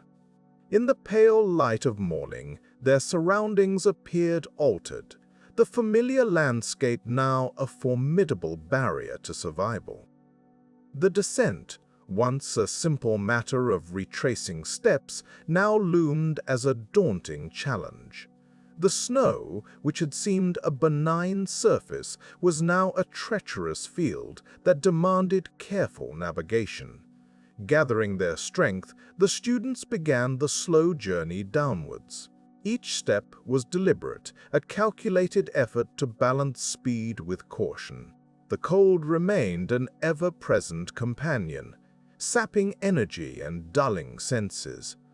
In such conditions, even the simplest tasks require concentration, each movement a drain on precious reserves. As they descended, the mountain began to relent, the air growing marginally warmer, the promise of safety drawing nearer with each careful step. The sun, breaking through the clouds, offered a tentative warmth, a reminder of the world beyond the icy grip of the heights. Yet the mountain, unchanged and unmoved, stood as a silent witness to their struggle. Eventually, they reached the lower slopes, where the air was kinder and the threat of cold diminished. Here, the mountain released its hold, allowing them to return to the embrace of the valley below. The experience, etched into their memories, served as a reminder of the delicate balance between human aspiration and the immutable power of nature. Mount Elbrus, unchanged by the passing of the students, continued to stand sentinel, its peaks a testament to the enduring interplay between earth and sky. In its presence, one is reminded of the fragile yet resilient spirit of those who venture into its domain, seeking both challenge and understanding in the silent expanse of its icy heights. In the gentle embrace of New Zealand's South Island, Mount Cook rises with a quiet majesty, its snow-capped peaks often shrouded in clouds. Aotearoa, the land of the long white cloud, offers this formidable mountain as its crowning jewel, a sentinel in a landscape carved by time. The Maori named it Aoraki, acknowledging both its beauty and its formidable presence. Here, nature's whispers are carried on the wind, and the mountain stands as a reminder of Earth's ancient forces. In the early months of 1991, Mount Cook's slopes were alive with the soft crunch of crampons biting into ice, the echoes of which faded into the vast wilderness. The climbers who ventured here were familiar with the mountain's temperament, seasoned by its challenges and respectful of its moods. But even the most experienced must bend to nature's will, for the mountain is indifferent to human endeavor. Avalanches are not uncommon in these lofty heights. They are the mountain's way of sculpting its own landscape, a slow dance of ice and snow that can, in a moment, turn treacherous. The conditions that lead to avalanches are often subtle, a slow accumulation of snow, the delicate balance of temperature and wind, all conspiring silently. Each snowflake that falls contributes to a tapestry of potential, woven over weeks and months until the threads are pulled too tight. In 1991, the conditions were ideal for such a transformation. The mountain wore its winter mantle heavily, layers of snow and ice laid down by the season's storms. Beneath this serene surface, tensions built quietly, the snowpack deepening, waiting for a catalyst. A single step, the crack of ice, the warmth of the sun, any of these could unleash the latent energy stored within. The climbers who ascended Mount Cook did so with an understanding of these risks. Each step was a conversation with the mountain, a negotiation of paths chosen and routes avoided. Yet the mountain speaks in its own time, and sometimes it chooses to remain silent until it is too late.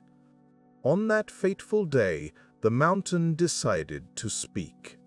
The snowpack, having reached a critical point, began to shift. It started with a whisper, a gentle settling that quickly gained momentum. The avalanche, once begun, was inexorable. It swept down the slopes with a quiet ferocity, gathering speed and volume, a river of snow and ice that carried all in its path. The climbers, caught in this sudden deluge, had little time to react.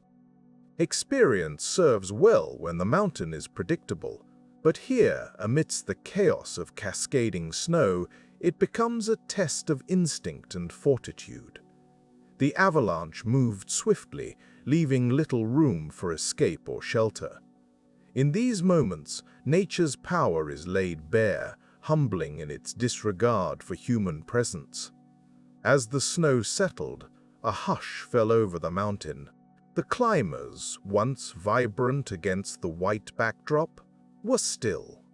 Rescue efforts were swift, but the mountain's remoteness added to the challenge. The snow, now packed and settled, guarded its secrets well, and those who had ventured too high were lost to its depths. In the days that followed, the mountain stood unchanged, its peaks reaching skyward, oblivious to the human stories written upon its slopes. The climbers who had come to test themselves against its grandeur were now part of its enduring legacy, their stories etched into the annals of mountaineering history. Mount Cook, like all great mountains, remains a place of beauty and danger, a testament to the delicate balance of Earth's systems.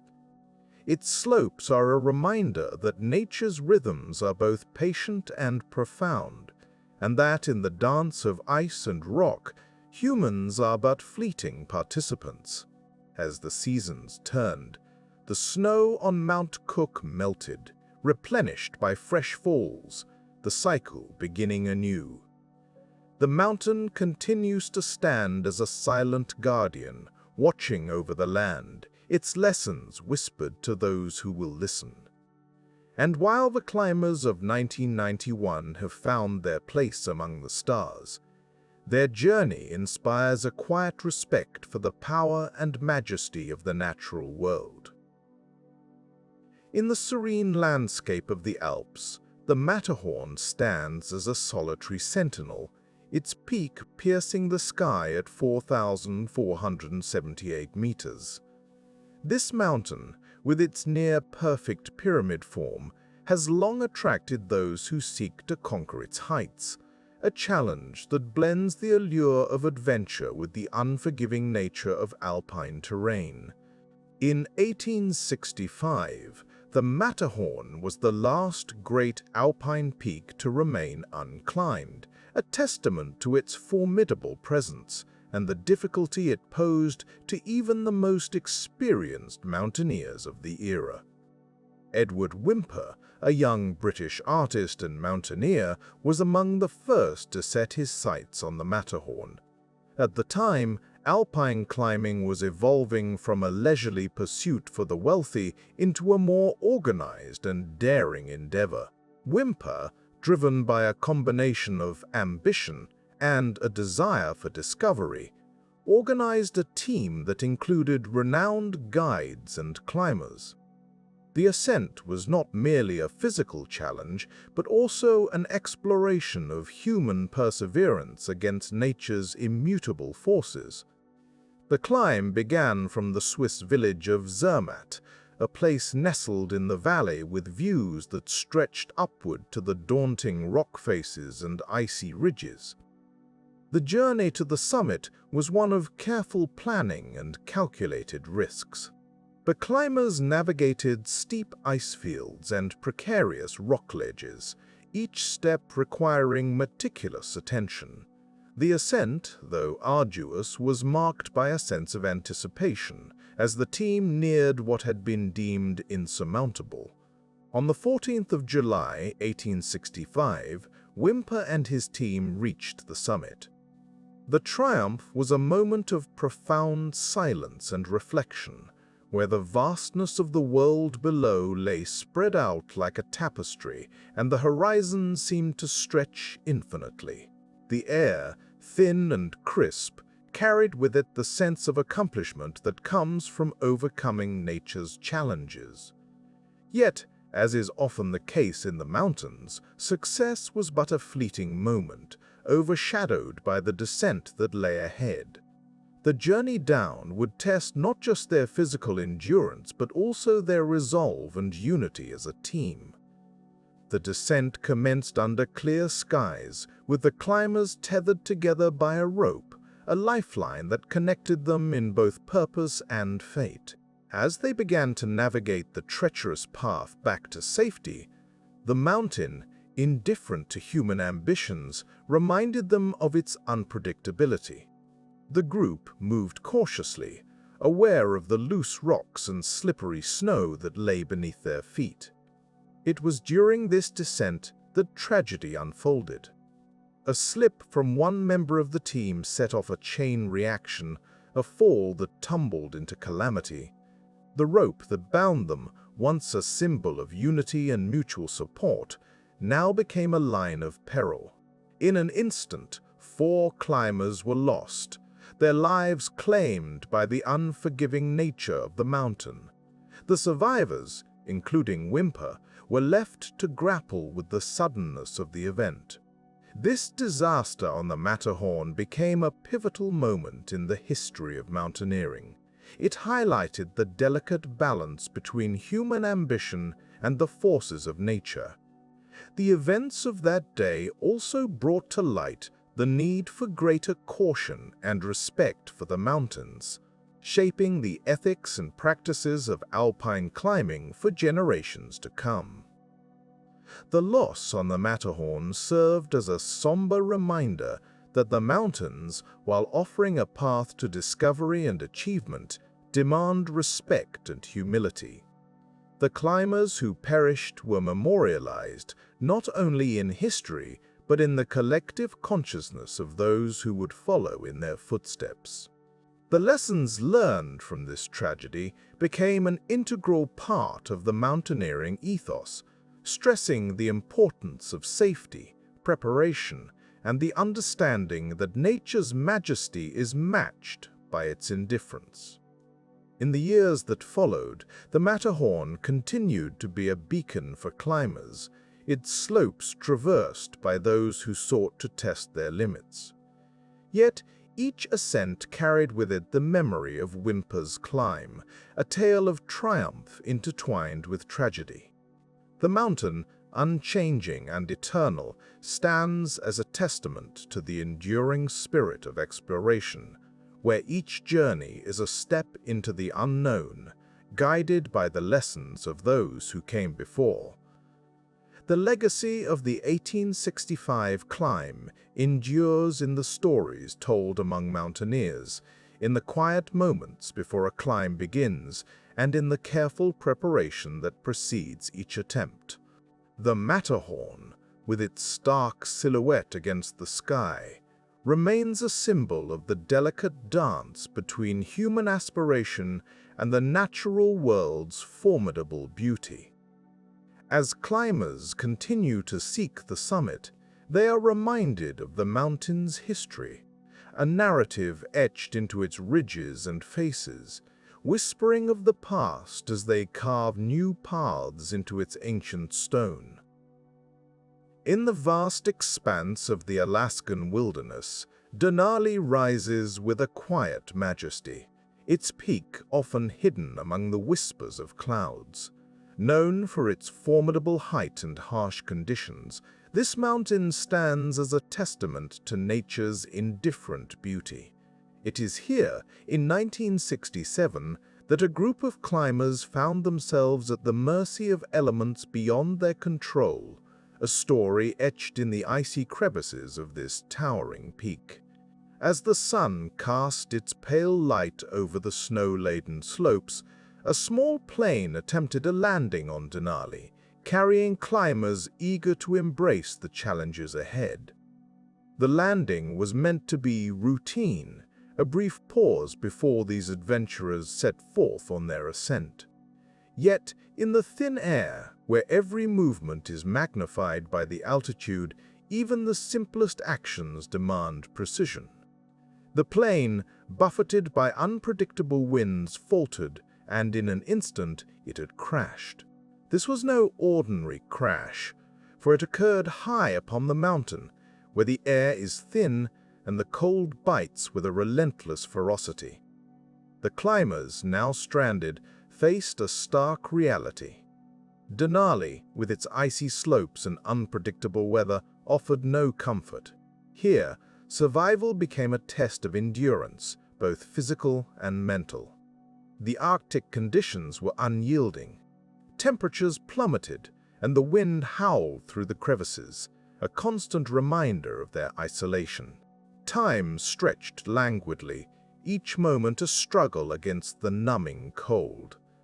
The climbers who had come to challenge the mountain found themselves instead battling for life amidst its frigid embrace. In such an environment, small changes quietly accumulate. The body's warmth, once a given, slowly ebbs away. The mind, sharp and focused at the journey's start, begins to dull under the weight of exhaustion. Each breath, laborious and thin, becomes a reminder of the altitude's invisible grasp. Yet, amidst this, the human spirit is a curious thing, capable of hope even in the bleakest circumstances. As the days stretched into nights, the climbers drew upon their resolve. They crafted makeshift shelters from the wreckage, huddling together for warmth and companionship.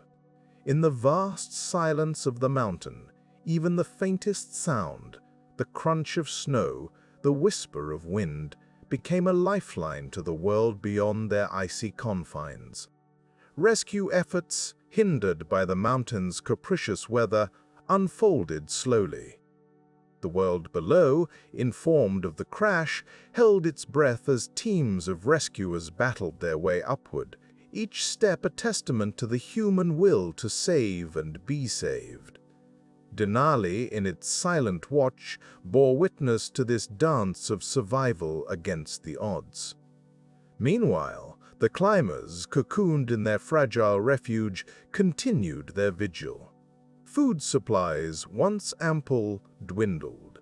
The cold, an ever-present adversary, seeped into bones and thoughts, a constant companion in the quiet struggle to endure.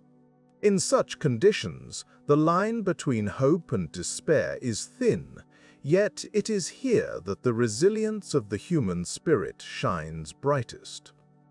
At last, through the veil of cloud and snow, the rescuers arrived. Their presence, a beacon of hope amidst the desolation, brought with it the promise of warmth and safety. The climbers, weary yet unyielding, were guided down the slopes, each step bringing them closer to the world they had left behind.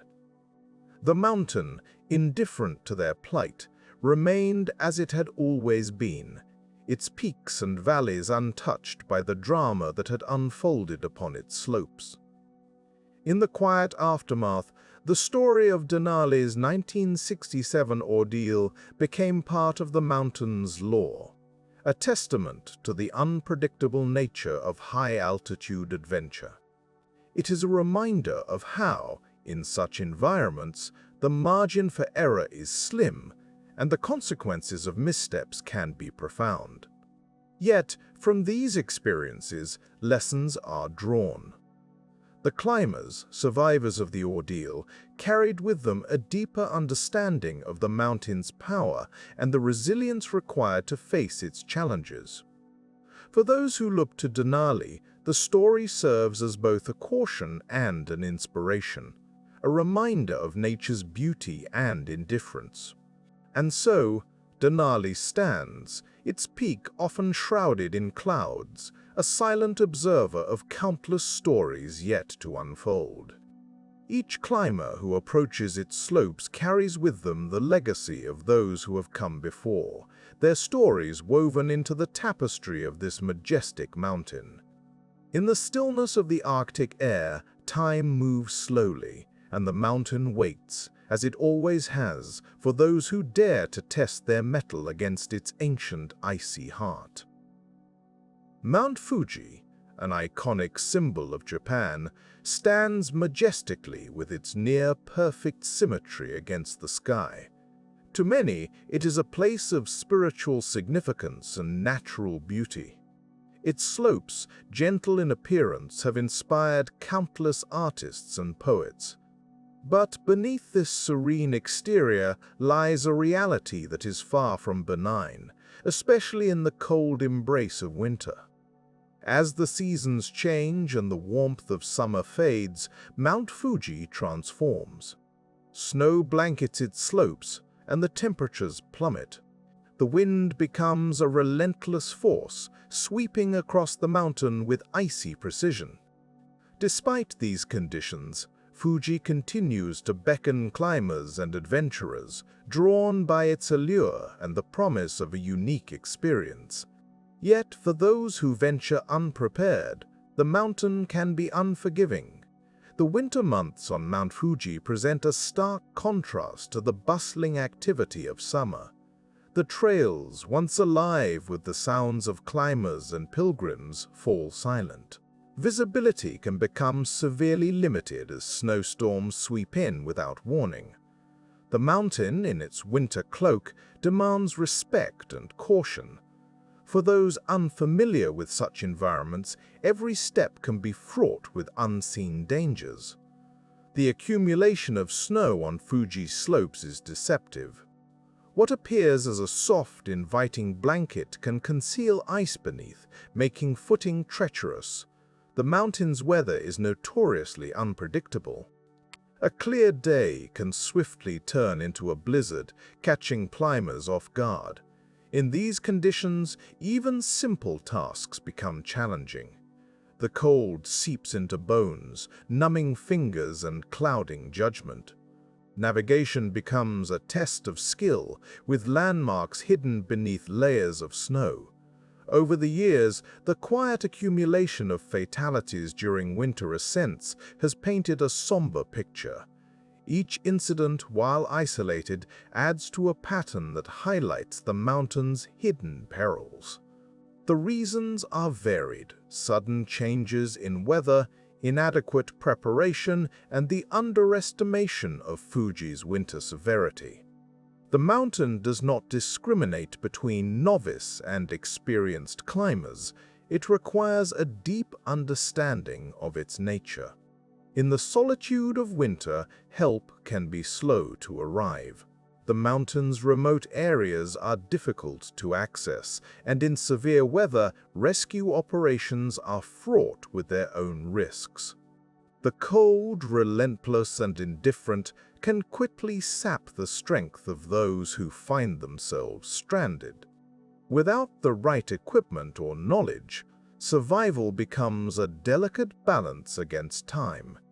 Mount Fuji's reputation as a gentle giant can lull climbers into a false sense of security. Unlike the daunting peaks of the Himalayas or the Alps, Fuji's prominence as a cultural and spiritual site often overshadows its potential danger. Yet, in winter, the mountain reveals a different character.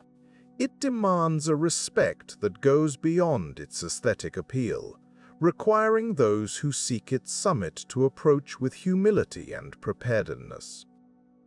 The stories of those who have faced difficulties on Fuji in winter serve as quiet reminders. They speak of the mountain's dual nature, where beauty coexists with peril. Each account adds to a growing understanding of the mountain's behavior, contributing to a body of knowledge that can help future climbers navigate its challenges more safely. In this landscape, time seems to stretch. The wind carries whispers of past ventures, of those who tread these paths before, leaving behind lessons carved into the snow. These stories, while often untold, form an integral part of Fuji's lore, weaving a tapestry of human endeavor and natural force. As the winter sun sets, casting long shadows on the snow, Mount Fuji stands as a testament to nature's quiet power. It serves as a reminder that even the most familiar landscapes can harbor unseen challenges. In acknowledging this, climbers honor not only the mountain, but also the lives that have been lost to its wintry embrace.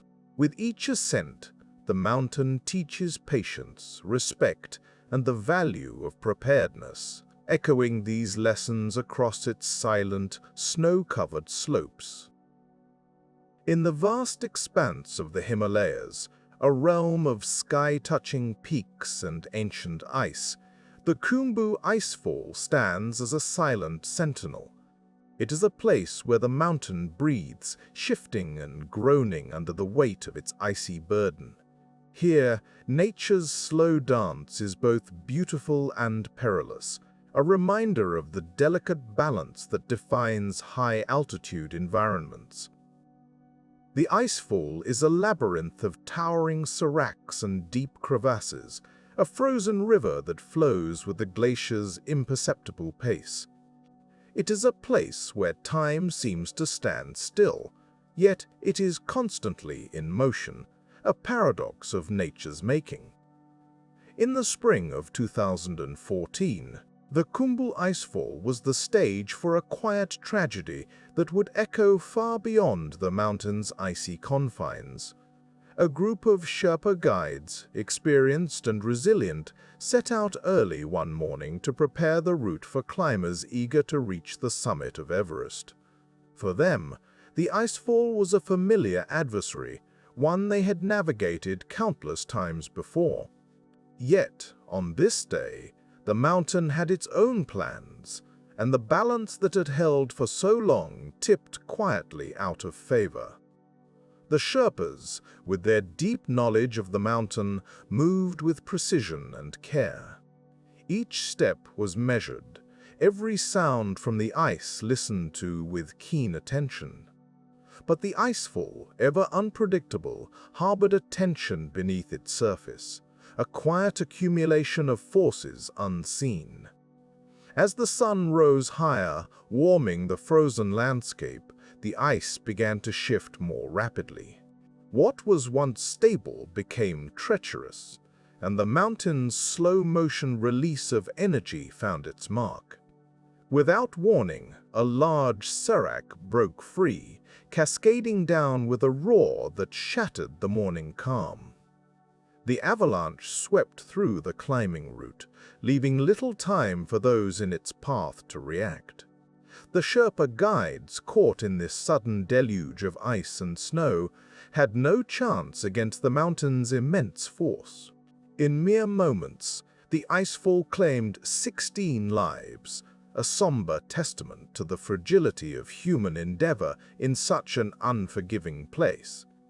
This tragedy resonated deeply within the climbing community and the Sherpa families who lost their loved ones.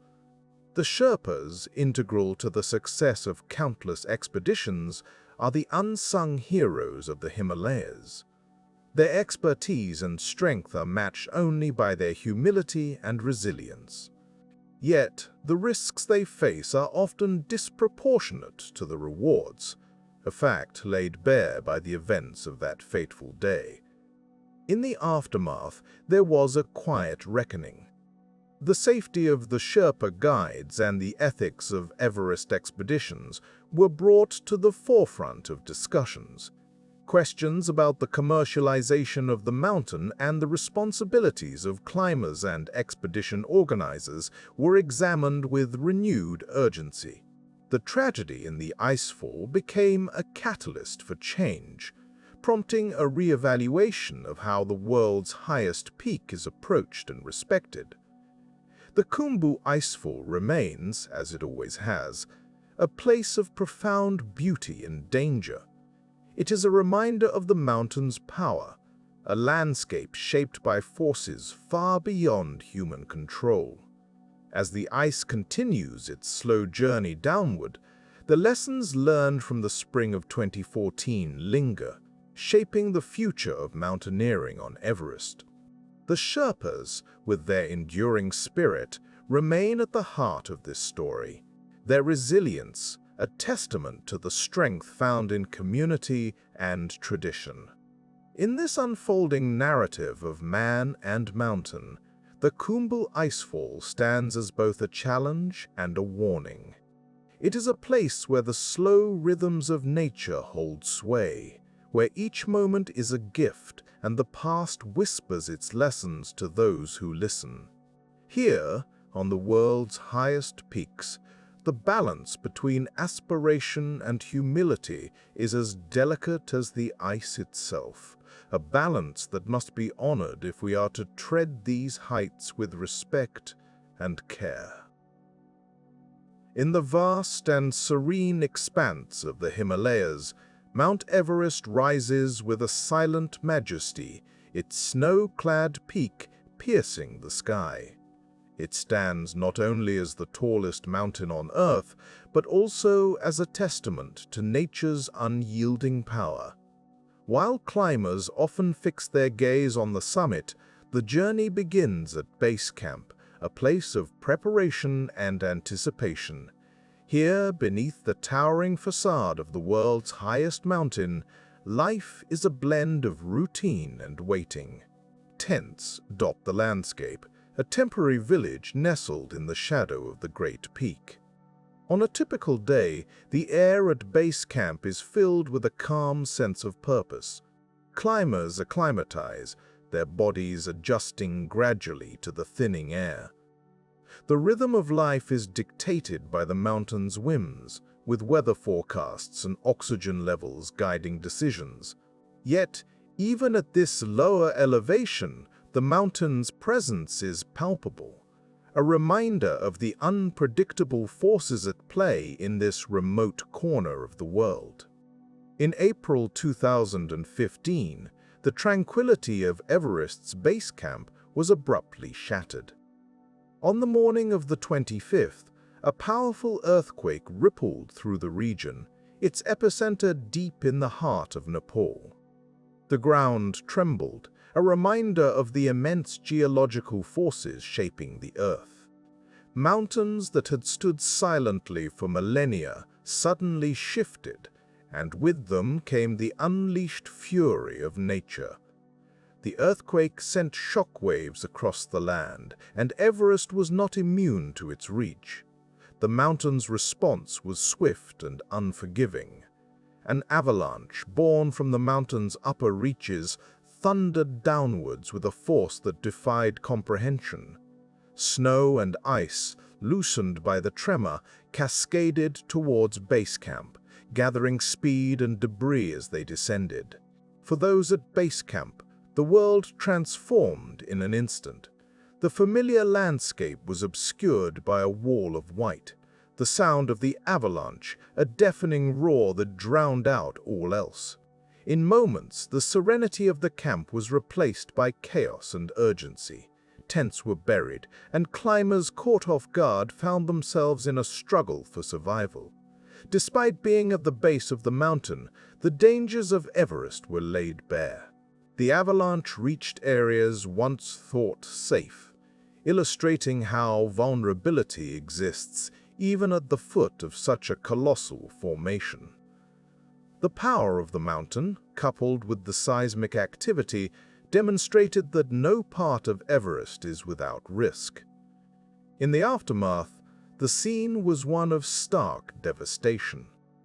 The avalanche left a trail of destruction, its impact felt across the camp. Yet, amidst the chaos, stories of resilience and cooperation emerged. Climbers and guides worked together, their efforts focused on recovery and aid. The shared experience of facing such a formidable force forged bonds among those present, a testament to human endurance in the face of nature's might. The 2015 Everest avalanche serves as a poignant reminder that the mountain, while a place of adventure and achievement, is also a realm where natural forces hold sway. The earthquake and subsequent avalanche highlighted the interconnectedness of Earth's systems, where tremors in the ground can ripple upwards, affecting even the loftiest peaks. It was a moment where the mountain's grandeur was matched by its capacity for upheaval, a duality that defines the experience of those who venture into its domain. In reflecting on this event, one is reminded of the delicate balance that exists between human endeavor and the natural world. Everest, with its allure and challenges, is a symbol of both human aspiration and the unpredictable power of the planet. The 2015 disaster, while a tragedy, also underscored the resilience of the mountaineering community and the enduring spirit of those who seek to understand and experience the heights of the earth. As days passed and the initial chaos subsided, base camp began to return to its rhythm, though the memory of the avalanche lingered. Climbing resumed, albeit with a renewed awareness of the mountain's unpredictability. The lessons learned from the disaster became part of the collective knowledge shared among climbers, guiding future expeditions with a cautious understanding of the risks involved. Everest, standing as a sentinel of nature's grandeur, continues to draw those who seek to test their limits. The events of 2015 remain etched in the annals of mountaineering history, a chapter that illustrates the complex interplay between human ambition and the forces of nature. It is a reminder that while mountains inspire and challenge, they also demand respect and humility from those who walk in their shadow. In this way, the story of Everest in 2015 is not just one of tragedy, but also of endurance and community. It is a narrative that speaks to the resilience of the human spirit, the inherent risks of exploration, and the profound power of the natural world. As climbers continue to journey to Everest's slopes, they carry with them the memory of that day, a silent tribute to the mountain and the lives it has touched.